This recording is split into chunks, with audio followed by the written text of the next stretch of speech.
안녕하세요. 자, 오늘은 이제 지구과학 2 네 번째 시간 지구 내부 에너지에 대해서 오늘은 수업을 할 거고요. 어느새 벌써 온라인 수업을 한 지 벌써 4차시가 되어버렸네요. 참 얼른 등교 계약해서 여러분들 직접 보면서 수업을 하고 싶은데 아무튼 오늘도 온라인 수업을 열심히 한번 해보겠습니다. 저번 시간에는 그 지구과학2 EBS 한성원 강사 선생님하고 같이 수업을 진행을 했어요.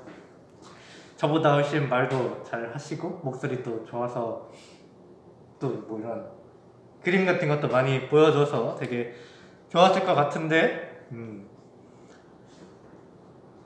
한번 저랑 이렇게 번갈아 가면서 수업을 하고 투표도 한번 진행을 해봐서 여러분들이 어떤 수업을 원하는지 좀 솔직한 그런 의견을 받아가지고 그쪽으로 하는 게 여러분들한테 더 도움이 되지 않을까 라고 생각을 합니다. 제가 하면 수업이 길어지는 것 같더라고요. 그래가지고 아무튼 오늘은 교과서 몇 페이지냐? 자, 교과서 14페이지입니다. 교과서 14페이지고요. 거기 피면 지구 내부 에너지라고 나와 있어요. 이제 우리가 태양계 형성이랑 지구의 탄생과 진화 부분을 공부를 했고, 그러면 이제 지구 내부에는 어떠한 에너지가 있느냐라는 거에 대해서 배워볼 건데요. 그래서 오늘의 학습 목표는 이렇게 두 가지가 있습니다. 첫 번째는 지구 내부 에너지의 생성 과정에 대해서 설명할 수 있다. 그리고 두 번째는 지구 내부 에너지가 지구 변동 원동력임을 설명할 수 있다. 이렇게 되겠습니다. 그럼 이번 시간에도 한번 스스로 생각하기부터 보면서 시작을 해볼게요. 스스로 생각하기를 보면 뭐라고 써있느냐? 지구에서 가장 깊은 광산인 음포냉 광산에서 지하 4,500m까지 내려가면 엘리베이터를 타도 오래 걸린대요. 그리고 별 냉각 시스템이 없으면은 온도가 무려 66도씨까지 올라간다고 해요. 66도씨면 여러분들 뭐 사우나 가보면 알겠지만 굉장히 후덥지근하죠. 그게 또 이제 건식이냐 습식이냐에 따라 다르긴 한데 광산 내부면은 그래도 습하니까 66도면은 그렇게 막 엄청 사람이 막 그러진 않을 것 같고, 물론 오래 있으면 힘들겠지만 아무튼 그냥 습식 사우나랑 비슷할 거라고 생각이 듭니다. 아니 습식이면 위험하지. 건식 사우나. 그래요. 건식 사우나랑 아마 비슷할 거고 그래요. 그때 지구 내부로 갈수록 왜 온도가 상승을 하느냐라는 거죠. 그 광산 위에서, 그러니까 그냥 우리 지표면 이런 데서는 뭐 쾌적한 온도였을 거예요. 쾌적한 온도였는데 지하로 내려가니까 66도씨까지 올라가 버린다, 온도가. 왜 그럴까? 왜 그럴까요? 이런 걸 좀 물어보면서 대답을 듣고 싶지만 안타깝게도 제가 자문자답을 해야겠죠. 그래요. 지구 내부 에너지 때문이에요. 지구 내부 에너지. 쉽죠?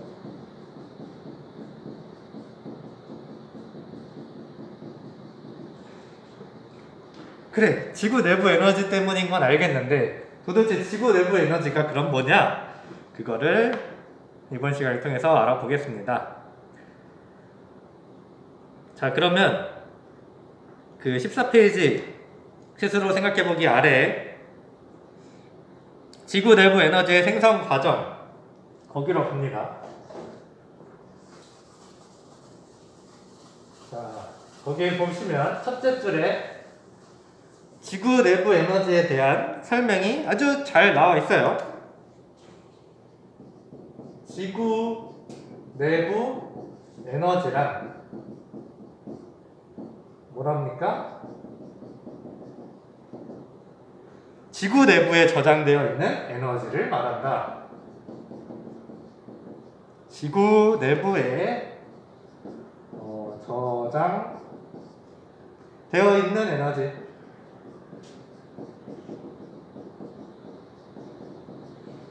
오케이, 지구 내부 에너지란 그래, 지구 내부에 저장되어 있는 에너지구나. 자, 그래. 그러면 그게 종류는 그러면 어떤 게 있느냐? 지구 내부 에너지도 여러 종류가 있거든요. 그 종류가 무엇이냐?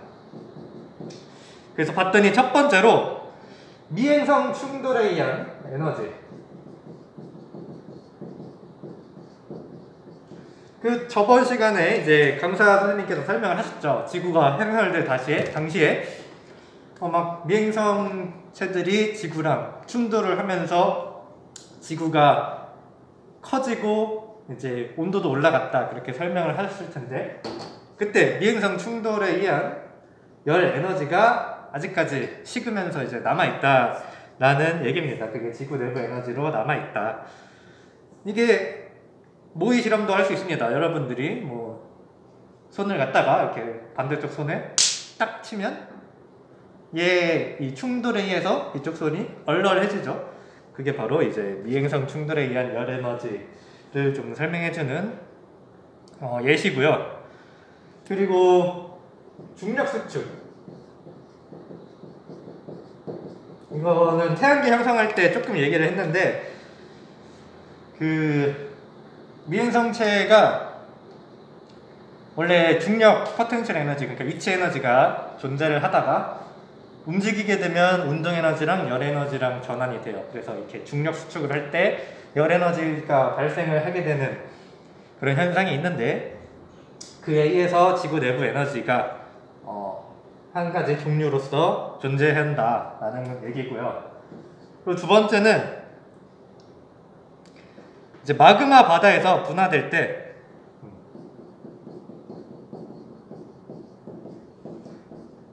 지구 진화 과정에서 마그마 바다였을 그런 시절이 있었죠. 그때 밀도에 따라서 철과 니켈은 지구 중심으로 가고, 이제 규소나 산소 같은 건 상대적으로 이제 지구 표면 쪽으로 이동을 했는데, 그렇게 철과 니켈이 가라앉을 때 이 중력 수축에 의해서 열 에너지가 발생하는 거랑 똑같아요. 철이 위에 있다가 아래로 내려가니까 그런 위치 에너지의 감소에 의한 운동 에너지와 열 에너지로 전환. 그래서 마그마 바다 시절에 뭐랄까요, 그래요, 분화될 때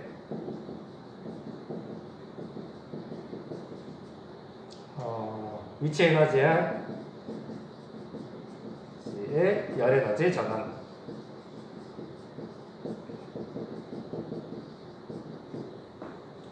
분화는 어려운 얘기가 아닙니다. 그냥 이렇게 나눠진다? 철과 니켈이 밑으로, 규소랑 산소가 위로 이렇게 쫙쫙 나눠진다라는 얘기를 분화라고 좀 어려운 말로 표현을 하는 거고요. 그리고 마지막으로 한 가지 종류가, 그러니까 지구 내부 에너지의 종류가 하나 더 있는데, 그게 바로 방사성 동위 원소의 붕괴로 인한 열이다. 사실 이게 제일 이번 시간에서 알아야 될 지구 내부 에너지 중에 중요한 요소죠. 방사성 동위 원소는 여러분은 지구가 원 시간에 잘 배웠을 거예요. 이걸로 수행평가도 보셨을 텐데, 짧게 설명을 하면 동위 원소는 그 양성자 수는 같은데 중성자 수가 다른, 그러니까 종류는 뭐 산소, 질소 뭐 이런 건데, 같은 산소나 질소보다 그 질량이 작거나 많거나 그런 거.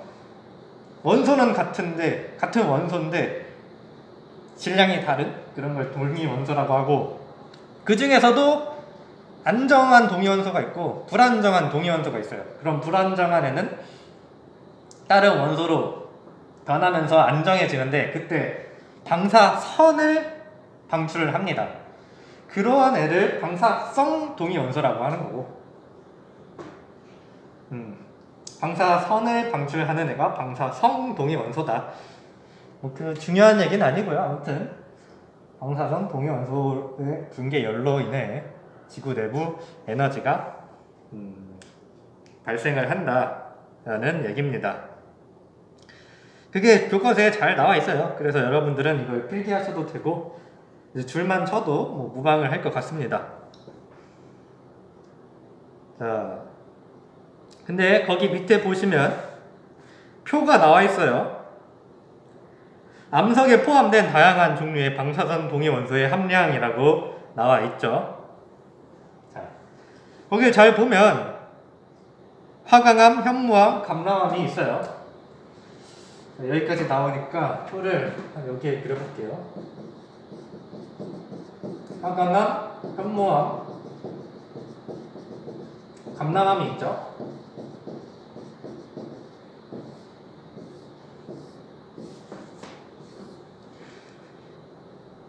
그래서 얘네들은 지구의 그 지각을 구성하는 애들 중에서 뭐로 빗댈 수가 있느냐? 화강암 하면 뭐가 생각납니까? 대륙지각이 생각나죠. 대륙지각.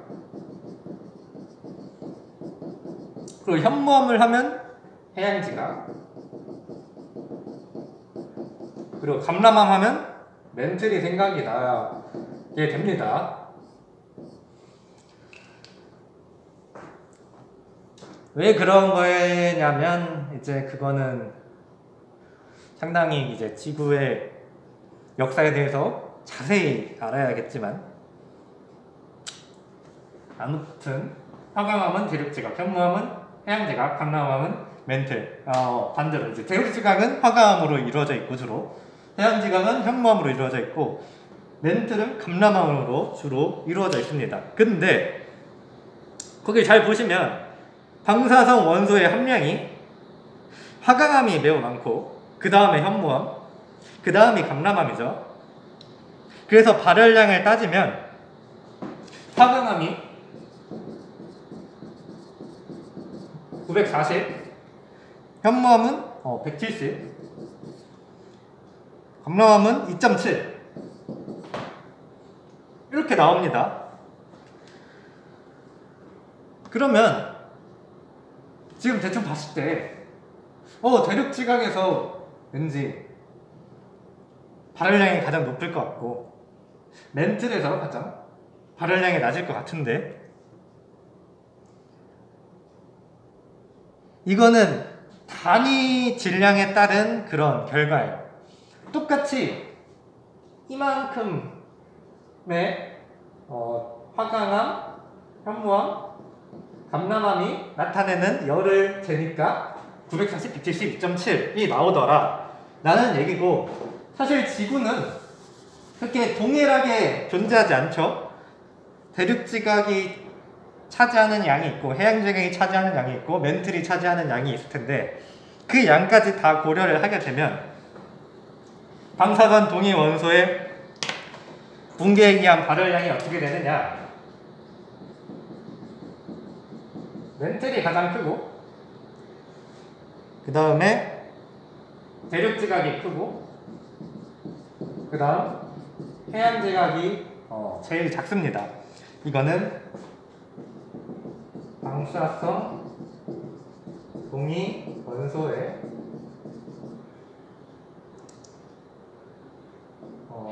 붕괴에 의한 발열량 이렇게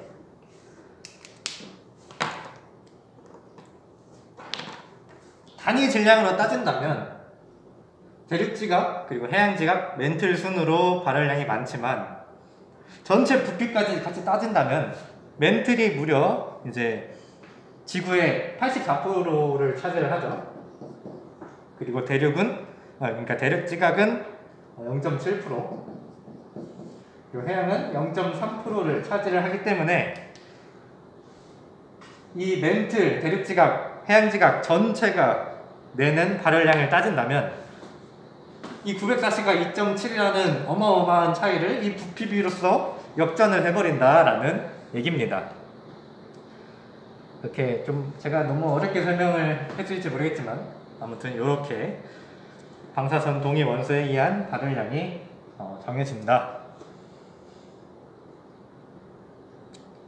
그래서 멘틀은 방사성 동위 원소의 함량이 비교적 낮지만 부피가 크기 때문에 방사선 동위 원소에 의한 발열량을 대부분을 차지를 하게 된다. 사실 이제 여러분들이 있어야 여러분들 표정도 보고 눈도 마주치고 하면서 내 수업이 점점 이게 더 풍성해지고 방향성을 잡을 수 있는데 조금 아쉽긴 합니다.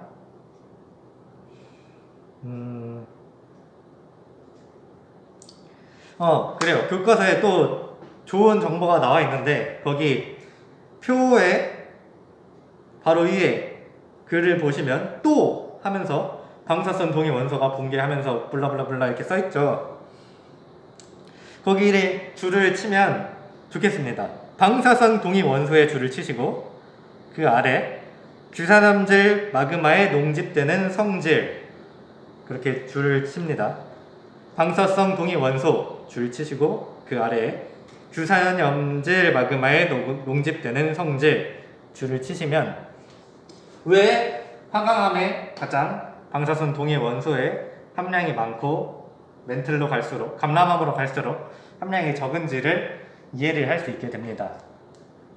왜 그 규산염질 마그마에 농집되느냐에 대한 정보는 제가 대학 서적을 열심히 5권 정도를 찾아봤지만 내용이 없어요. 인터넷으로도 나무위키든 뭐 지식백과든 안 나오고요. 근데 이제 제 나름대로 생각을 해봤을 때는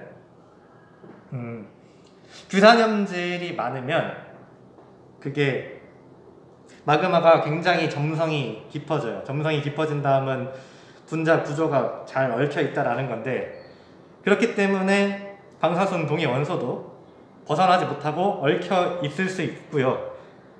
또는 그게 첫 번째 내 생각이고 두 번째 생각으로는 이 방사선 동위 원소가 액체를 좋아할 수도 있고 좀 고체 쪽을 좋아할 수도 있는데 액체를 더 좋아하면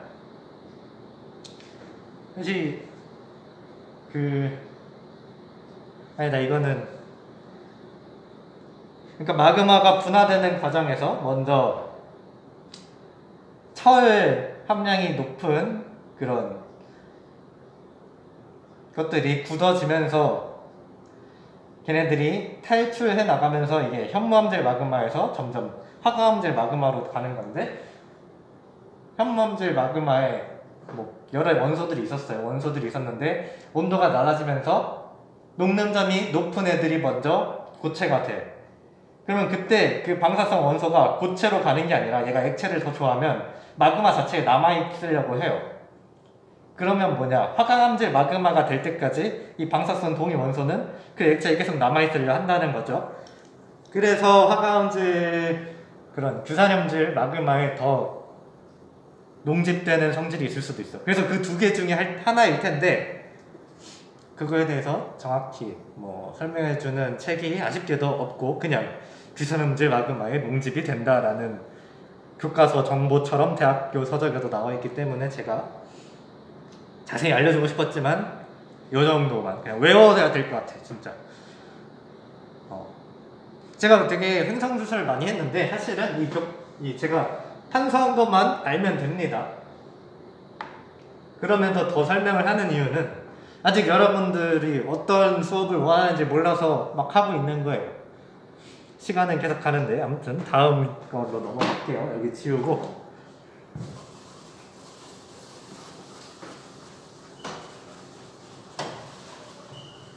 제가 수업이 어떨지 모르겠는데 아는 건 꽤 많거든요. 아는 건 꽤 많은데 그걸 내 수업에 잘 녹여내고 있는가는 모르겠어요.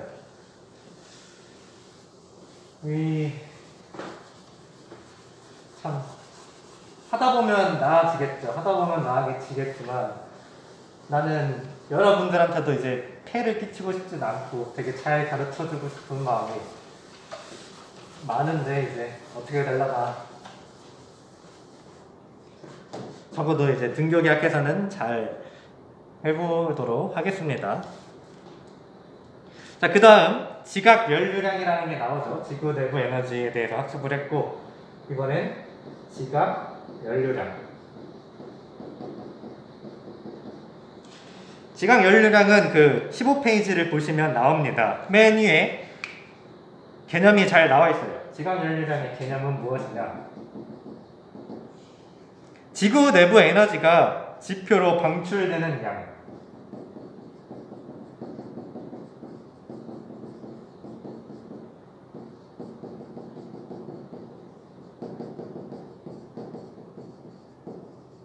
이거를 지각 연료량이라고 얘기를 합니다.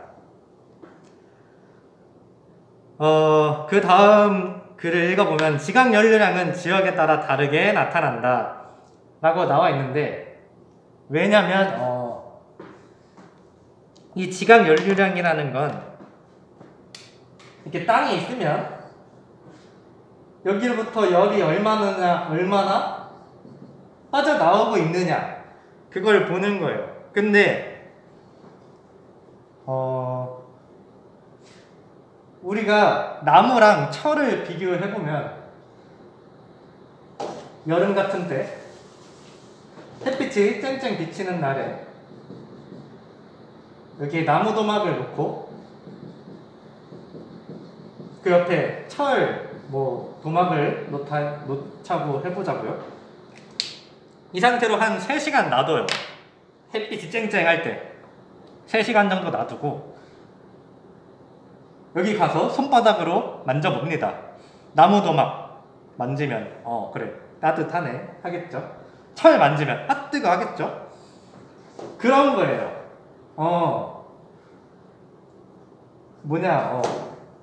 그 내부에 있는 에너지가 잘 전달이 되면 온도는 같을지언정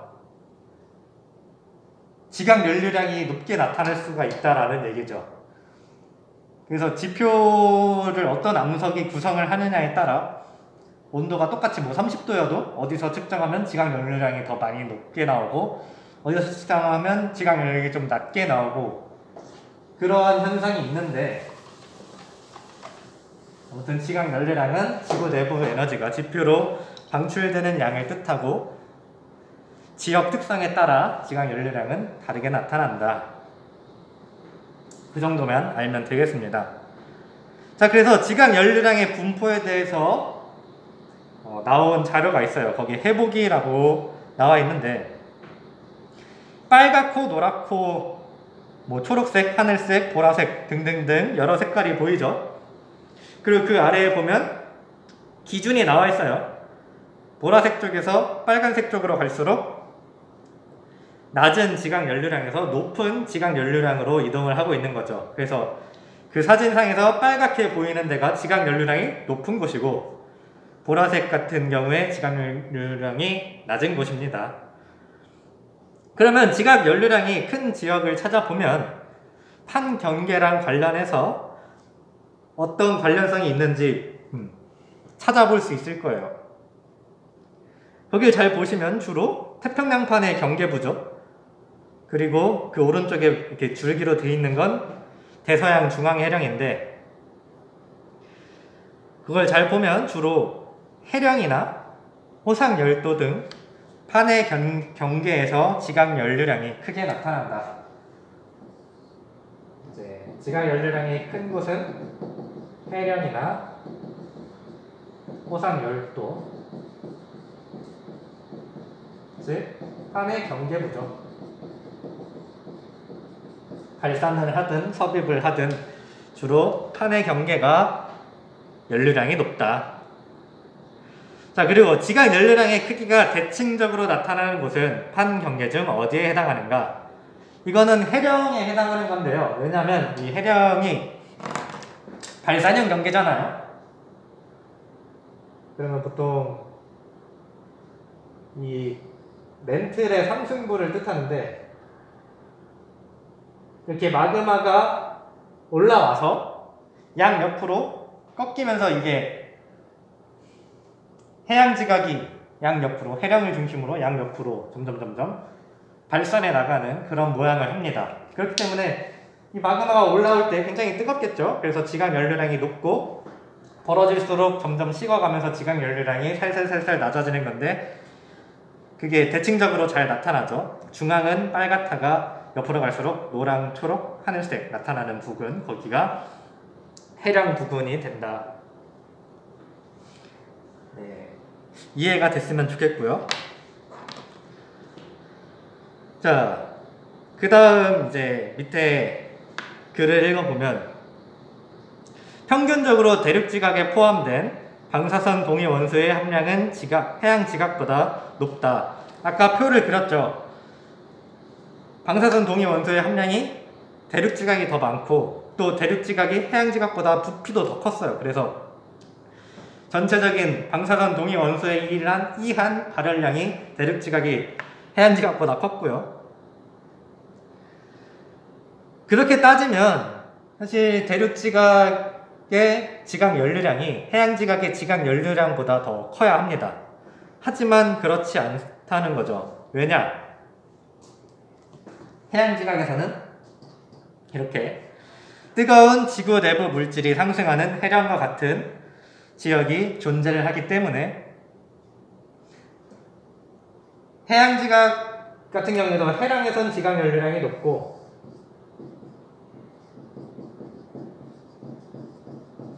해령으로부터 멀어질수록 지각 연료량이 낮아지긴 하는데, 이거를 이렇게 평균을 내면 대륙지각의 지각 연료량보다는 조금 높게 된다라는 얘기예요. 그래서 그게 교과서에 잘 나타나 있고요. 이거는 방사선 동위 원소의 그런 붕괴 열만으로 지각 연료량이 정해지는 게 아니라, 멘툴 대류나 플룸의 구조 운동으로 에너지가 지표로 전달되는 게 지각 연료량에 영향을 주기 때문에, 방사선 동위 원소로 비교했을 때는 대륙 지각이 더 높지만, 여러 가지 다 따진 지각 연료량을 비교를 하면 해양 지각이 조금 더 높게 된다. 근데 거의 비슷하긴 해요. 자, 그래서 오늘 배운 내용을 좀 정리를 해보면, 정리하기 전에 거기 그림부터 해석을 한번 해봅시다. 해석. 그림을 보면 해양과 대륙 지각에서의 지각 연료량이라고 나와 있어요. 그리고 해령에서부터 해구까지 이렇게 잘 나와 있죠. 여기에다 그대로 그린다면 이쪽에 해령이 존재를 하고요. 이렇게 점점 가다가 여기서 섭입을, 한 이쯤에서 섭입을 해서 여기서 마그마가 생성돼서 올라와서 호상열도를 만들어내는 그런 그림인데, 해령에서는 뜨거운 마그마가 상승하기 때문에 지각 연료량이 높고요. 그렇게 나온 마그마가 해양 지각을 만들면서 점점 발산을 하면서 식어가죠. 그리고 해구로 섭입을 하는 이 해구 부분이 가장 지각 연료량이 낮아요. 그렇지만 섭입을 하다 보면 호상열도가 만들어지기도 하죠. 그때 마그마가 발생을 해서 마그마가 상승을 하게 되는데, 그 해구로부터 조금 더 간 부분은 그에 의해 지각 연료량이 살짝 높게 나타나는 현상이 있습니다. 그래서 이 그림도 잘 이해를 하면 좋겠고요. 뭐 어렵지 않아요. 그냥 마그마가 있으면, 마그마가 상승을 하면 지각 연료량이 높게 된다. 그래서 뭐 지각 연료량이 높은 곳을 기준으로 양쪽이 대칭되고 있다. 그럼 이 그림은 해령이겠구나. 그리고 어떤 경우에는 높다가 낮아지다가 살짝 높아진다. 그러면 이쪽엔 해령이 있고 이쪽에는 해구와 호상열도가 있겠구나. 그렇게 해석을 하면 되겠습니다. 자, 그러면 정리를 하면 방사성 동위 원소의 함량은 오늘 수업을 정리를 하면 방사선 동위 원소의 함량은 대륙지각이랑 해양지각을 비교했을 때 대륙지각이 더 많다가 되는 거고요. 하지만 지각 연료량을 비교를 하면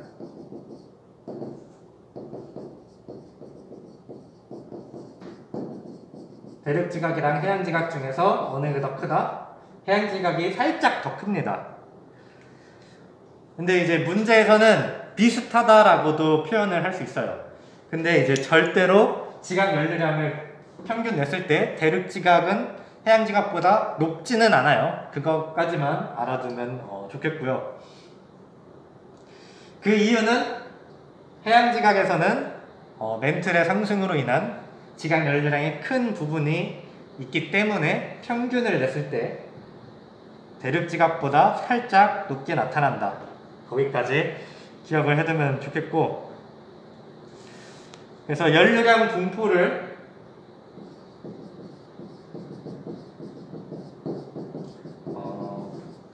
한번 알아본다면, 자, 대륙 지역에서 순상지라는 게 있어요. 순상지. 얘는 그런 조산 활동이 없이 안정한 대륙을 말하죠. 그럼 얘는 초기에 생성됐던 그 지구 내부 에너지 말고는 새로 공급되거나 그런 게 없을 거예요. 그래서 시간이 지날수록 계속 식어갈 뿐이고 이 연료량은 굉장히 낮게 나타난다. 그런 특징이 있고요. 대륙 지역에도 조산대나 화산대가 있죠. 주로 뭐 거기 히말라야 산맥 쪽이 예시가 될 수 있을 텐데, 그런 충돌형 경계 그런 곳을 보게 되면 연료량이 꽤 높게 나타난다. 자, 그리고 대륙 지역 말고 해양 지역도 보겠습니다. 해양 지역 같은 경우엔 해령이 지각 연료량이 높았고요. 그리고 해구에서는 지각 연료량이 낮았습니다. 하지만 호상 열도에서는 지각 연료량이 살짝 높게 나타난다. 왜냐하면 화산 활동 때문에.